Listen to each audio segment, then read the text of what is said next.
Welcome to Research Debrief, the podcast that bridges the gap between the fitness industry and the latest science in under 20 minutes. Luke, great to see you. Great to be with you, Rachel. Yeah. Well, what's the topic of discussion for today? We have a really exciting paper published just a matter of a few months ago in a journal called Helion. And let me just make mention of this. Every scientific journal in every discipline has what's called an impact factor. And so if it's the Journal of the American Medical Association, that impact factor is really high. Some journals have lower impact factors.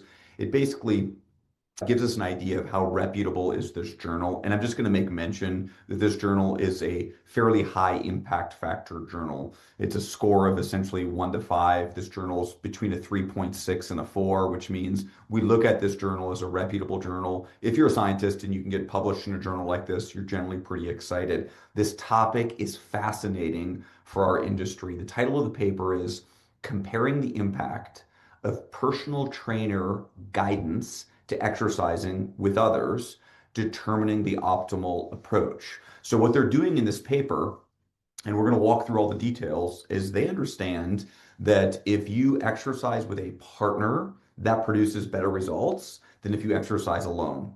But what about if you exercise with a personal trainer versus a partner versus exercise alone? So that's the study that they conducted. This is so relevant for us in our industry because we can think about, well, what's the value proposition of personal training, but what's the value proposition of even group training, just being with others? So can we dive into it, Rachel? Yes, yes. Great Okay. topic. Excited to hear the results. Yeah, it is fascinating. So they set the stage early on. They say in a worldwide survey of fitness trends, the top 20 prevailing fitness trends spanning diverse regions revealed that personal training, supervised training, held an esteemed position. So let's go through the rankings. Ranking third in Europe, seventh in Australia, first in Brazil. Let's just pause on that. Brazil, I think, is so far ahead of most of the developed world in terms of how they look at their fitness professionals. In Brazil, a personal trainer is a licensed professional, like a teacher or a nurse would be in the US. So when I read that, I thought, well, it makes sense that they would be first in Brazil. They really respect their fitness professionals. And eighth in the United States, and demonstrating consistent and notable prominence across the international fitness landscape. So overall, a big fitness trend worldwide is that personal training is valuable. Now, let me just pin that for a second, or maybe we go a little bit deeper on that. The United States had the lowest ranking of how important the consumer thought personal trainers were. So when I read that, I think, holy cow, the rest of the world values personal training more than us. Do we have a brand issue here? Could we reimagine the brand of personal training in our country? So, by the way, that's a topic for a different podcast. I think that is fascinating. It's noteworthy for our listeners to think, what could I do with that in my own club? So that's the first point they make. They Okay, very go, interesting. yeah, they go on to say this tendency has been attributed to the empowering effect of supervision. So they're going to talk about the benefits of supervision, which stimulates and motivates individuals to exert greater effort at higher training intensities. This was confirmed in a recent study by Diaz et al., Store et al., reporting a similar finding among fitness club members who exercised with a personal trainer, as they achieved greater improvements in leg press strength and lean body mass. Leg press strength increased by 13% when you had a personal trainer. Melton et al. Also observed fewer injuries during personal training supervised training. Several previous studies indicated that assistance provided by a personal trainer is more likely to help an individual complete their training and achieve their goals. They're just laying a foundation that we know that the research says having some supervision is good. So let's continue. However, personal training guidance is not the sole approach. Rather, two phenomena are progressively becoming more prevalent. Some members attend fitness centers with friends as their training partner, while others become acquaintances of individuals at the fitness center. Of course, that makes sense. You meet someone at the gym and you start working out with them. They say leading to the establishment of training partnerships. So you can see where this is going. They're needing to understand, is the personal trainer more valuable, or is it just that we have a training partner in general? So let's continue. They cite a study in 2010 Plant et al. Reported that individuals who exercised with a highly fit partner exercised harder than those who exercised alone. So let's just pause on that. There is good research to say if you work out with somebody else, in this particular study, apparently the person was highly fit, you produce better results than if you just work out alone. That's noteworthy by itself. Let's continue.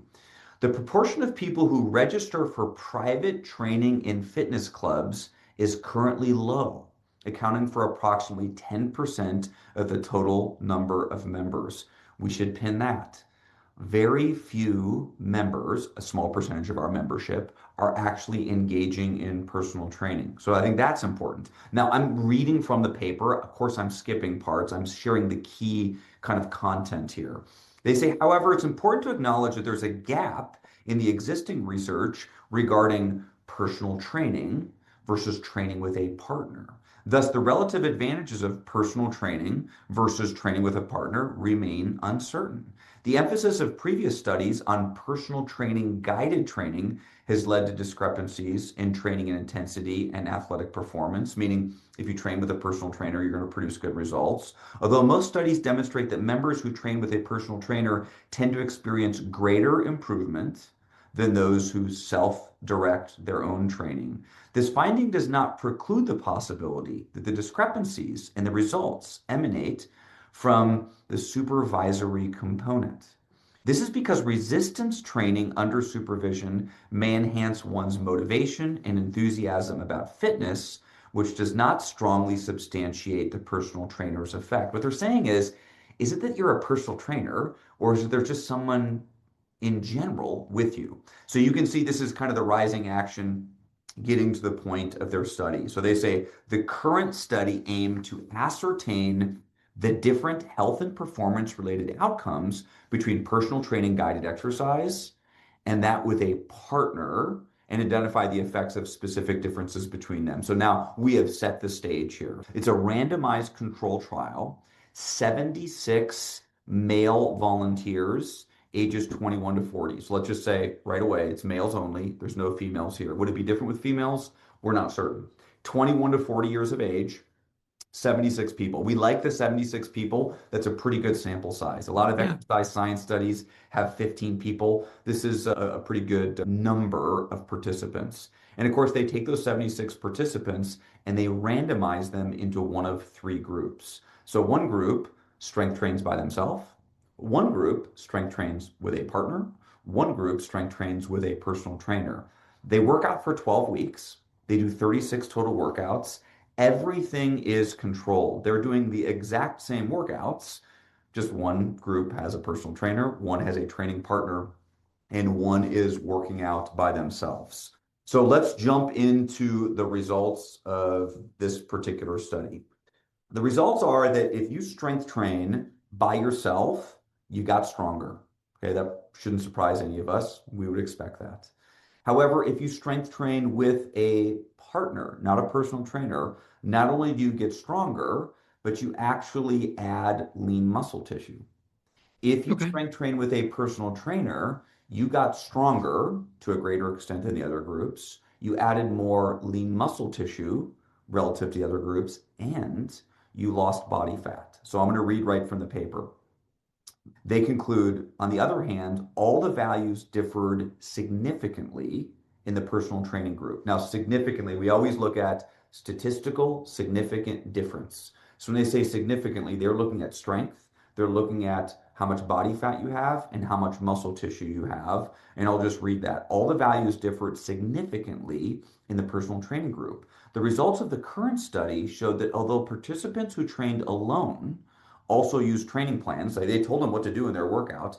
The effect on skeletal muscle mass was not obvious. They did not add muscle. The only group that got stronger, added muscle, and lost fat was the group that used a personal trainer. This is a really valuable paper for us.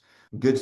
statistics, good sample size. We can run with this in our clubs. Right now, and I talk to personal trainers every day of the week, I don't know very many personal trainers that know what the value proposition of personal training is. It's this. If you work out with me versus your friend, you're going to lose more fat, add more muscle, and you're going to get stronger, even if you did the exact same workout without me there. This is so incredibly powerful. Yeah, definitely. Yeah, and very relevant to the conversation today because there's been a lot of chatter about the possibility of AI personal trainers potentially replacing human ones.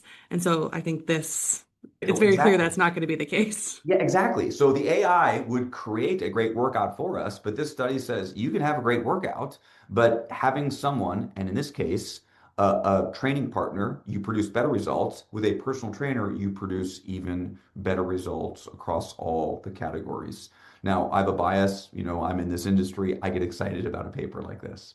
Yeah, certainly. Well, and then I just want to circle back to, you said the adoption of personal training in the US is lower compared to some of the other countries. Any theories on why that may be the case? Is it maybe barrier to entry with cost or Great things like question. that? Great question. One of my theories is that we strategically in the US have lowered the barrier of entry for the profession of personal training. And I get why we've done this. Health club operators are generally thinking, I want to be able to hire anybody.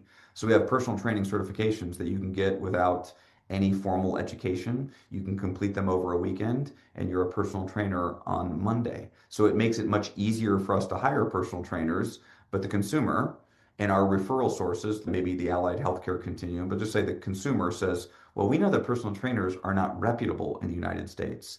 And in other countries, Brazil being one of them, they understand that a personal trainer is reputable. So this is a problem, I think, that has been created by our own industry. Now it solves a different problem. We can hire anybody and we can hire them quickly, but it creates a different problem. Our customer is not going to look at our personal trainer as reputable. Now let me just go one step deeper. If I'm a personal trainer, I would like to be viewed as reputable. So maybe it even damages the brand of the profession that I have chosen. So I think we've maybe created that problem. Rachel, that's just my theory. Yeah, makes sense. All right. Well, anything more you want to share about this study? No, I think this is it. All right. Awesome.